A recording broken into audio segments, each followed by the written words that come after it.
அதனால் பாரதிய ஜனதா கட்சியுடைய வைத்தறிச்சல் எங்களுக்கு புரிகிறது. திருப்பூர் செய்திகளை உடனுக்குடன் தெரிந்து கொள்ள நம் திருப்பூர் சேனலை சப்ஸ்கிரைப் செய்யவும். வருகின்ற சட்டமன்ற தேர்தலுக்கு அறிஞர் அண்ணா சொன்னது போல go to the people, live with the people, learn from the people. மக்களிடத்திலிருந்து கற்றுக்கொள்ளுங்கள், மக்களை சென்று சல்லியுங்கள், மக்களுடன் தங்குங்கள், அதிலிருந்து கட்டுங்கள், மக்களை நேசியுங்கள் என்று மாண்புமிகு முதல்வர் அவர்கள் எங்களுக்கெல்லாம் கட்டளையிட்டு ஒவ்வொருவருக்கு ஒரு 20 தொகுதிகளை ஒதுக்கி அங்கே சென்று கலந்துரையாட கூட்டங்கள் நடத்தி அங்கு இருக்கக்கூடிய முக்கியஸ்தர்களை, அந்த தொகுதிக்குள்ளே இருக்கக்கூடிய முக்கியஸ்தர்களெல்லாம் சந்தித்து அவர்களுடைய பிரச்சனைகளை கேட்டறிந்து அவர்களுடைய தேவைகளை கேட்டறிந்து கடந்த 5 வருட காலம் பல்வேறு நலத்திட்டங்களை அமல்படுத்தி மிக அற்புதமான ஒரு ஆட்சியை மாண்புமிகு முதல்வர் அவர்கள் கொடுத்திருக்கிறார்கள். இருப்பினும் நமக்கு எல்லாமே தெரியும் என்ற எண்ணம் இல்லாமல் மக்களிடத்திலே கேட்டு அவர்களுடைய தேவையை பூர்த்தி செய்யும்படி ஒரு தேர்தல் அறிக்கையை உருவாக்க வேண்டும். வருகின்ற 2026 வருடத்திலிருந்து அடுத்த 5 வருட காலம் சிறப்பான நலத்திட்டங்களை திராவிட முன்னேற்ற கழக அரசு அமல்படுத்த வேண்டும் என்பதற்காக இந்த நிகழ்வுகள் நடைபெற்றுக் கொண்டிருக்கிறது. இன்று திருப்பூர் வடக்கு தொகுதியிலே மாண்புமிகு மேயர் திரு தினேஷ் அவர்கள் மற்றும் ஒன்றிய செயலாளர்கள், கழக மூத்த தலைவர்களுடன் நிகழ்வுகள் நடைபெற்றுக் கொண்டிருந்தது. இங்கே 200க்கும் மேற்பட்டவர்கள் வடக்கு தொகுதியிலிருந்து வந்திருந்து பல்வேறு விடயங்களை பற்றி, அவர்களுடைய தேவைகளை பற்றி, சிறு குறு தொழில்களை பற்றி என்ன எதிர்பார்க்கிறார்கள், என்னென்ன அரசு செய்திருக்கிறது, இன்னும் என்ன மாற்றங்களை உருவாக்க வேண்டும் என்பதை பற்றியெல்லாம் தெரிவித்திருக்கிறார்கள். அதனை எல்லாம் ஆவணம் செய்திருக்கின்றோம். ஆவணப்படுத்தி அதனை தேர்தல் குழுவுக்கும் மாண்புமிகு முதல்வர் அவர்களுக்கும் எடுத்து செல்வோம். திரு OPS அவர்கள் எதற்காக முதல்வரை சந்தித்தார் என்பதை பற்றி எனக்கு தெரியாது.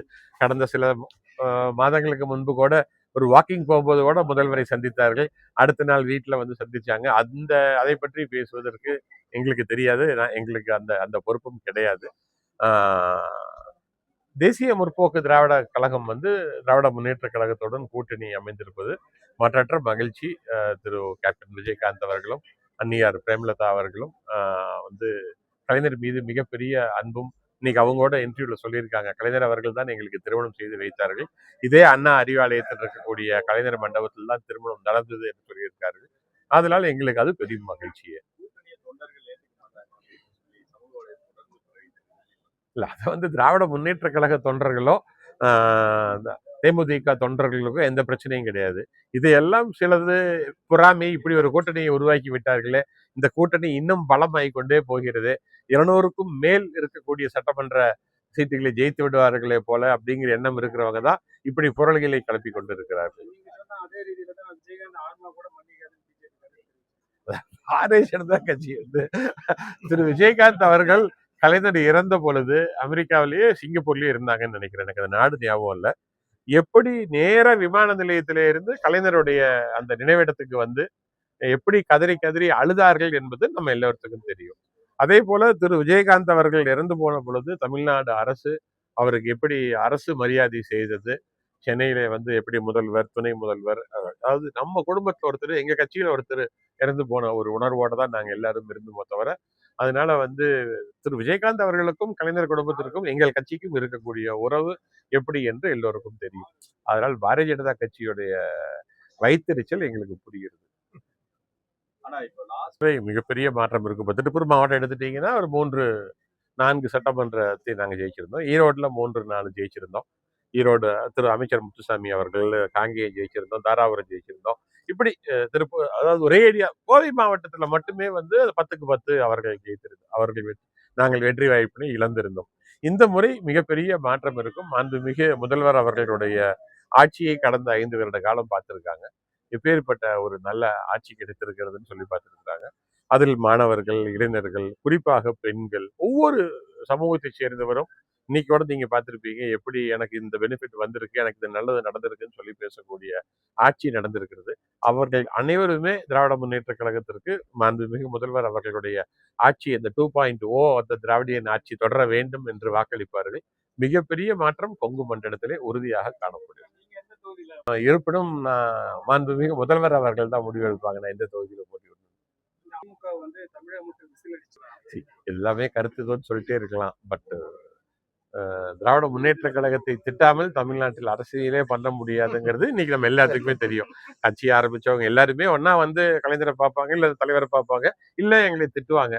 அதனால வந்து திட்டினா தான், இப்ப அவர் திட்டாம இருந்ததை நீங்க அவரை பத்தி இப்ப கேட்டிருக்க மாட்டீங்க. திட்டம் காட்டி தான் நீங்க அவரை பத்தி கேட்கறீங்க. அதனால திட்ட எங்களுக்கு கலைஞர் சொன்னது போல சாணி எடுத்து என் மீது வீசுங்கள், அதை உரமாக மாற்றி விவசாயம் செய்வேன். அப்படிதான் வீசுறவர்கள் வீசிக்கொண்டே இருக்கட்டும், நாங்க விவசாயம் பண்ணிக்கிட்டே இருப்போம். ஒரே ஒரு பாராளுமன்ற உறுப்பினர் இப்படி பேசுவது வந்து திராவிட முன்னேற்ற கழகத்திற்கும் காங்கிரசுக்கும் இருக்கக்கூடிய உறவில் விரிசலா பிரச்சனையா என்பதை பற்றி எல்லாம் விவாதிக்க வேண்டிய அவசியம் இல்லை. உண்மையே வருத்தமாகத்தான் இருக்கிறது. காரணம் என்னன்னா, திரு ராகுல் காந்தி அவர்களும் எங்கள் தலைவர் மாண்புமிகு முதல்வர் அவர்களும் எப்படி அண்ணன் தம்பியாக உறவு இருக்குது என்பது நமக்கு தெரியும். திரு ராகுல் காந்தி அவர்களே ஒரு ஒரு வீதியை எட்டி கூச்சு ஒரு பலகார கடைக்கு போய் பலகாரங்கள் வாங்கி கொண்டு அண்ணனை பார்க்க வந்ததெல்லாம் நம்ம பார்த்தோம். அதை எப்படி தமிழ்நாடு கொண்டாடியது என்பது அவர்களுக்கும் தெரியும். திராவிட முன்னேற்ற கழகமும் சரி, காங்கிரசும் சரி ஒன்றாக இருக்க வேண்டிய கட்டாயம் எதற்காக இருக்கிறது இன்று என்பதையும் காங்கிரசுக்கும் தெரியும். எங்களுக்கு அதை பத்தி எந்த சந்தேகமும் கிடையாது.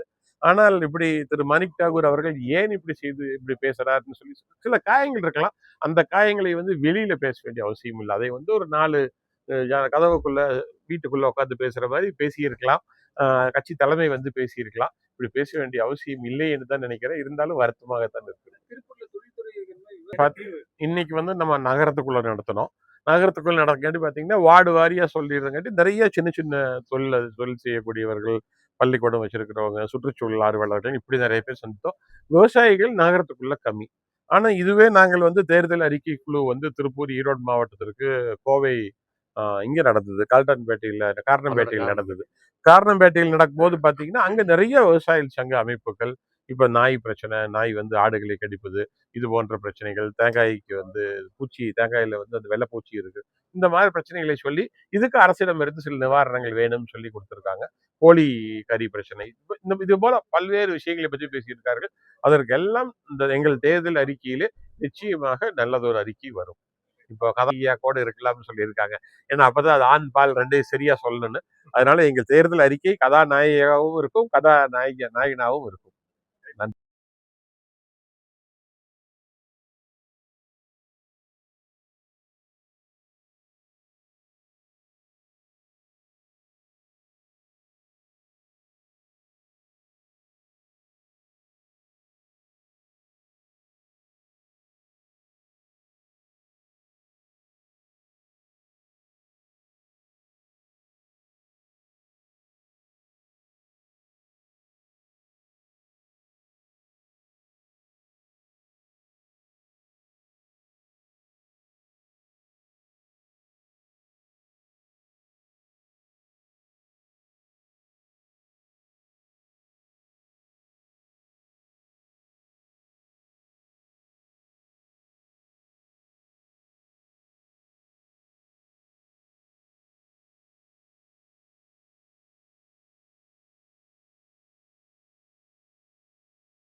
திருப்பூர் செய்திகளை உடனுக்குடன் தெரிந்து கொள்ள நம் திருப்பூர் சேனலை சப்ஸ்கிரைப் செய்யவும்.